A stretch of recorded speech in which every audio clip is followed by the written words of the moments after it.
Hello everyone, I'm Mike Gibson. This is the program Capital Ideas Life. Since childhood, I've been interested in sports, rowing, swimming for many years, sometimes playing football. When I moved to the capital of Russia, my Moscow friends took me to watch hockey. It was one of the most interesting and exciting matches in all my life.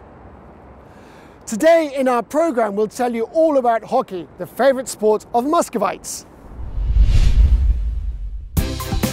Today on the program, how the memory of sporting achievements is preserved in the Russian capital. Nightly battles of the country's largest hockey league.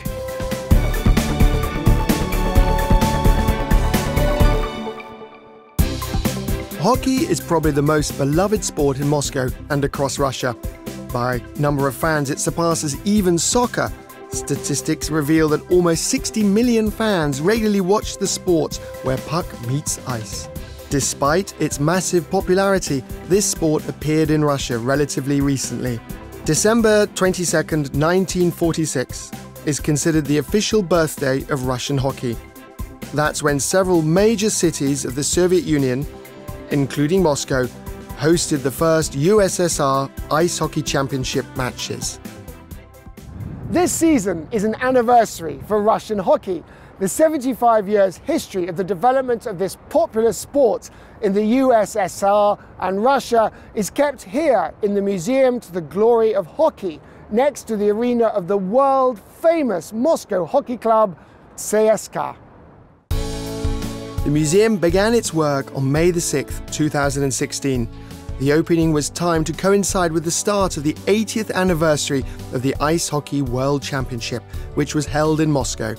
This cultural and historical centre was created with the support of the Russian Ice Hockey Federation and the Legends of Hockey team. The museum's exhibitions focus on the history of victories and achievements of the USSR and Russian national teams. Samples of Soviet and modern hockey uniforms, old wooden hockey sticks, and the first goalie masks are kept here.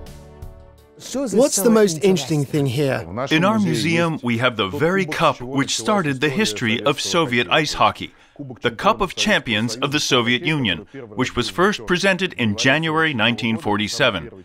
This was the very first championship. It was awarded annually until the end of the Soviet Union, that is, until 1992. We also have the Champions of Russia Cup, which is still awarded. We have gold medals from all world championships that the Soviet national team won.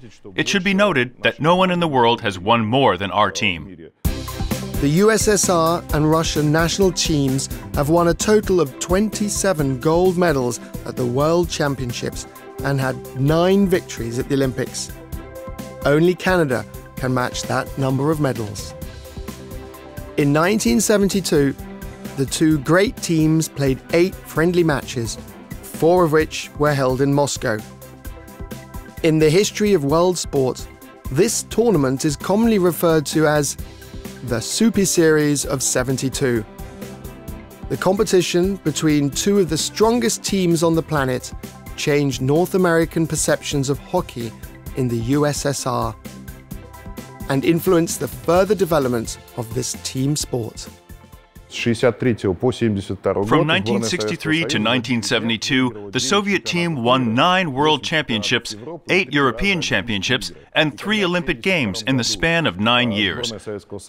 So, in 1972, when the Soviet team first met the Canadian National Hockey League professionals, it was already called the Big Red Machine. That is, a team that is built like a machine that constantly wins. On the first floor of the museum is the Russian Hockey Hall of Fame. On the interactive panels, there are portraits of 147 people who have made special contribution to the development of this sport. A special expert committee selected not only coaches and hockey players for the exhibition, but also sports doctors, referees, and even commentators.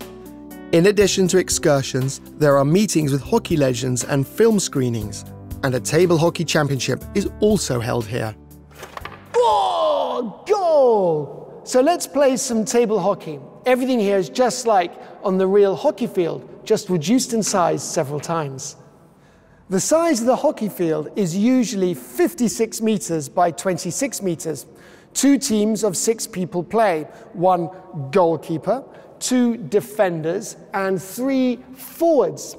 During the match, the coach can change the composition and even remove the goalkeeper from the court, replacing him with a 6th player.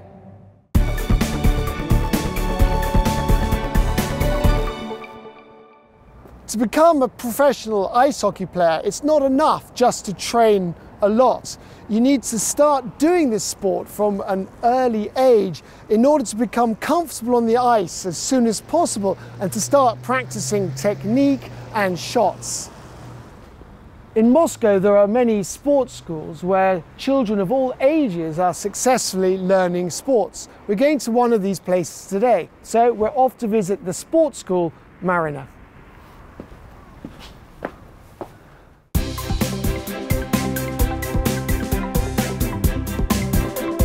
The Marina Sports School was opened in Moscow in December 1998.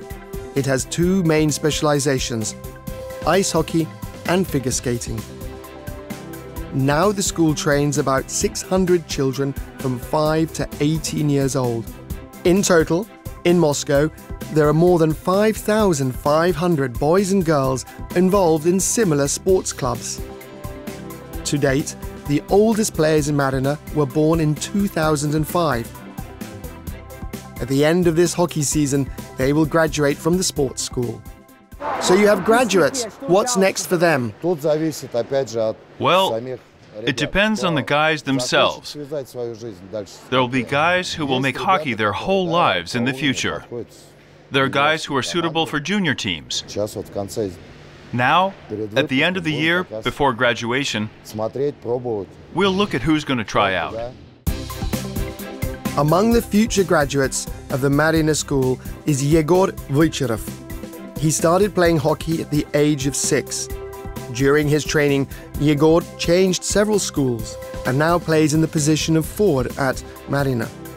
The young athlete says he can't imagine his life without hockey and dreams of playing for one of the KHL or NHL teams.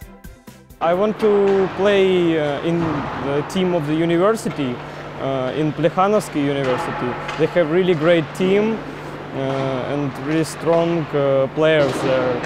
Yeah, I want to start playing better. That's great. And you have also played hockey in Canada. Yeah, I was in Canada 3 years ago for 3 months. It was a really great experience. I was in Vancouver. Yeah. I saw some players from Vancouver Canucks. Right. I played with them a few minutes. Great. And is there any difference between the training in Russia and the training in Canada? The difference is, I think, only in some special techniques. In Russia we have some tactics, and in Canada they're not the same. Many graduates of Moscow hockey schools become professional athletes and play for leading Russian and foreign clubs. For example, Vasily Podgozin, a Marina graduate, plays for the Canadian NHL team, the Vancouver Canucks.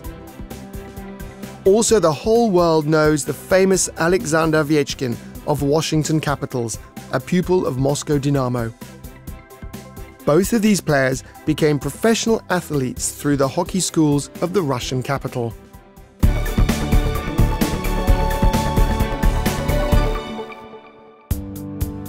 Now, there are 20 youth hockey schools in Moscow. 10 of them are members of the Physical Culture and Sports Association Moscow Hockey, abbreviated FSO, of Moscom Sport. This organization is responsible for the development of mass physical recreation and top-level sport in the Russian capital. The sports school Marina is part of the Moscow Hockey Federation. In order to develop hockey, to popularize it in Moscow, our management announced 2 years ago the project to organize national teams by age. Our sports school was one of the first to take part in it, so we had a team put together in 2007. These are the best players of our organization from across 10 schools. And these schools How important are they for the future of hockey in Russia? That's the strategy of our hockey development, that we systematically lead children to professional hockey. That's what these national teams were formed for, to gather the best players from across these 10 schools, combine them into one, and produce great results.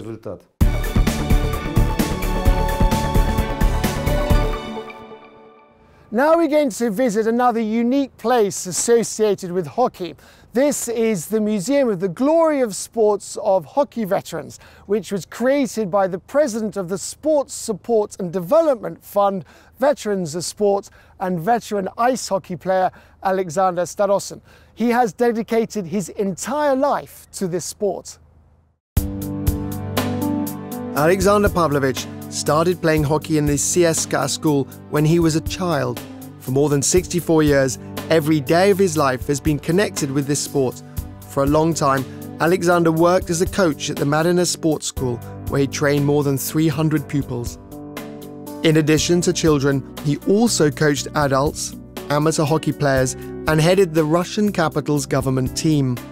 It was Alexander Pavlovich who became the ideological inspirer, creator, and careful curator of this unique museum. When we were training with Alexander Pavlovich and Ragulin's team, the Marino School, we were at a training camp in the Tulskoy region and came to Yasnaya Polyana to visit the museum dedicated to the remarkable Russian writer Tolstoy. After that, we decided, why not create a museum featuring sports accomplishments in Moscow? The initiative to create this museum was supported by like-minded people, legendary players, and veterans of Soviet and Russian hockey. All the exhibits here are real match relics: hockey sticks, skates, uniforms. Everything here has seen legendary battles. Here are the legacies of the Super Series in '72 and the World Championships and the Olympics. Most of the memorabilia and photos were given to Alexander Pavlovich personally by famous players. Everything here is unique. I can start with this first stick. Our first captain of the first USSR champions team, Nikolai Vasilievich Postavnin's stick. That was my first coach. Here are his skates. Here are Yevgeny Makarovich Babich's personal belongings. This stick, this is from 1954, when the team became world champions. They played with this stick, and the guys all left their autographs. How did you find this stuff? It was given to me personally. He was also my coach at one time, Babich. His partner, a friend, Viktor Grigorievich Shuvalov, passed it on to me. He also gave me his autographed stick, with which, when we beat the Canadians 7-2, he scored 2 goals. The museum exhibit has been curated by Alexander Pavlovich in such a way that the story begins with the origins of Soviet hockey and the famous players of the 1940s and 1950s. And then, as you move through the exhibition, visitors gradually learn the history of the development of the sport up to the present day. There are also special corners devoted to the most famous Russian hockey players: Ragulin, Mogilny, Fetisov, Kharlamov, and others. In this museum, you can touch, try on, and examine in detail, literally touch the history of hockey. They are very light. Like this, right? Oh-ho, now all you have to do is put on your skates and go onto the ice. Yes, I'm ready. All right. And here's the stick. There's the look and the shot. Okay. I don't know if my technique is correct. Ready, shoot. Oh, got it. Puck in the net. Another goal. Pads, gloves, helmet. This is interesting too. That's the whole team. Yes, here is the team and all the autographs from the Soviet athletes. The goalie section, Tretyak, Myshkin, Ragulin. These masks are the very first. Then we switched. When Tretyak played, he had a netted mask. Wow, so it's like this? Gosh.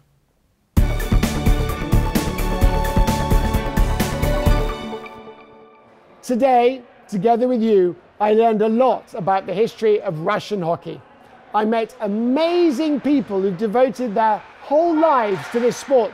I saw how the future stars of Russian and world hockey train, and also real enthusiasts of this sport who are ready to go on the ice even after a hard day's work. But most importantly, I understand and felt just why it is that Muscovites love hockey so much. Do sports, play hockey. I'm Mike Gibson. See you later. A Big Asia Ltd production. This program was produced with the support of the Department for External Economic and International Relations of the Moscow government.